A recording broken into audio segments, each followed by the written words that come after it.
தன்னை மறந்து மண்ணில் விழுந்து இளமை மலரின் மீது கண்ணை இழந்த வந்து தேக சுகத்தில் கவனம் காட்டு வழியில் பயணம் கங்கை நதிக்கு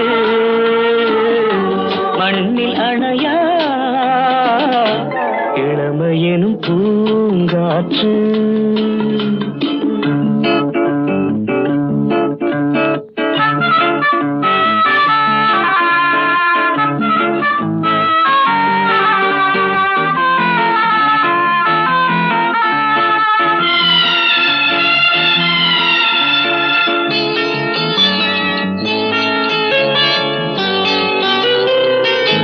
அங்கம் முழுதும் பொங்கும் இளமை இதம் பதமாய் தோன்ற அள்ளி அணைத்த